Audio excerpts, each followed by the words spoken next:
আমরা যেখানে দাঁড়িয়ে রয়েছি এটা গলসি বিধানসভা কেন্দ্রের কাকসা বেলডাঙ্গা গ্রামে। পশ্চিম বর্ধমান জেলার কাকসা ব্লকের বেলডাঙ্গার মানুষ বাম আমলে কয়েকশো বিঘে জমি তুলে দিয়েছিলেন শিল্পের জন্য। এলাকার বেকার ছেলে মেয়েদের ভবিষ্যতের কথা চিন্তা করে সেই মতো কয়েকটা শিল্প এসেছিল, কিন্তু সরকার পরিবর্তনের পর যে কটা শিল্প ছিল তারাও হাত গুটিয়ে চলে যায়। সমস্যায় পড়ে যায় এলাকার মানুষ, কারণ না আছে চাষের জমি, না আছে কারখানার কাজ।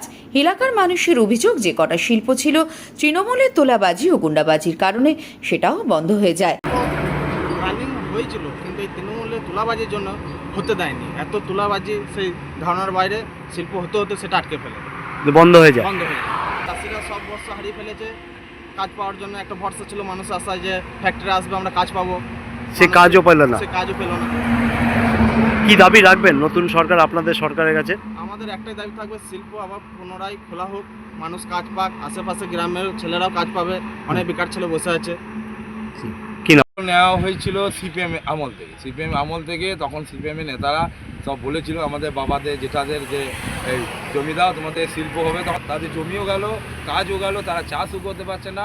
এখন আমাদের দাবি যে কালকে বাজেট পেশ হওয়ার পর আমাদের আশাবাদী যাতে আমাদের এই যে জায়গাগুলো আমাদের পড়ে আছে, যাতে সরকার মানে এই জায়গাগুলোর জন্য মানে কিছু ভাবনা চিন্তা করে। যাতে হয়েছিল বলে তখনকার আমলে কিছুদিন চলেছিল, তারপরে এই যে রানিং পার্টি ছিল, পার্টির জন্য ফ্যাক্টরির মালিক অনেক ফ্যাক্টরি বন্ধ করতে বাধ্য হয়েছে। পশ্চিম বর্ধমান জেলার সিপিএম নেতা অলোক ভট্টাচার্য জানিয়েছেন, নতুন সরকার যে আশা দেখিয়েছে যদি বাস্তব হয় খুবই ভালো বিষয় সেটা।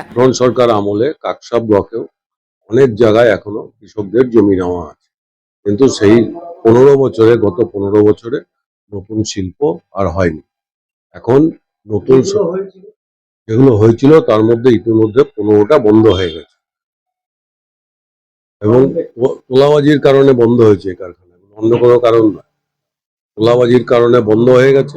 আমরা চাইবো এই সরকার নতুন করে সেই এলাকাগুলোতে শিল্প করুক। বিজেপির কিষাণ মোর্চার জেনারেল সেক্রেটারি মনোহর কুনার জানান, কৃষির সঙ্গে শিল্প একইভাবে নতুন সরকার দেখবে এবং যে সকল কৃষি জমি শিল্পের জন্য নেওয়া হয়েছিল সেগুলো যাতে শিল্প হয়, এই সরকার অবশ্যই সেই ব্যবস্থা গ্রহণ করবে। আমাদের চিন্তা একটা, ওই কারখানাগুলোকে চালু করতে হবে, আর যে সমস্ত জমি নেওয়া হয়েছিল কারখানা করব বলে সেইগুলোতে কারখানা করতে হবে। কেন ওইগুলো আর জমিতে ফেরত দিলেও জমি চাষ হবে না, ওগুলো অবস্থা এমন হয়ে গেছে। তাই ওই ছেলেদের কথা চিন্তা করে, কৃষক বাড়ির ছেলেদের কথা চিন্তা করে আমাদের সরকারের উচিত ওইসব জায়গায় কারখানাগুলো আবার খোলা, যেগুলো তৃণমূলের গুন্ডামিতে বন্ধ হয়ে গেছে সেগুলোকে আবার চালু করতে হবে। আর যেসব জায়গায় হতে পারেনি ওদের এর জন্য সেইগুলোতে কারখানার আমাদেরকে আনতে হবে। বিগত 15টা বছর তারা দাঁতে দাঁত চেপে বসেছিল, কারণ না পেরেছিল চাষ করতে, না পেয়েছিল কারখানার কাজ, সব প্রস্ত তারা হারিয়েছিল। এখন নতুন সরকারের কাছে নতুন যে বার্তা পেয়েছে তাতে কিন্তু স্বাভাবিকভাবে তারা আনন্দিত, কারণ তাদের এলাকায় হয়তো সেই বন্ধ কারখানাগুলো আবার খুলবে। যে সকল জমিগুলো নেওয়া হয়েছিল শিল্পের জন্য, সেই জমিতে আবার নতুন করে শিল্প হবে।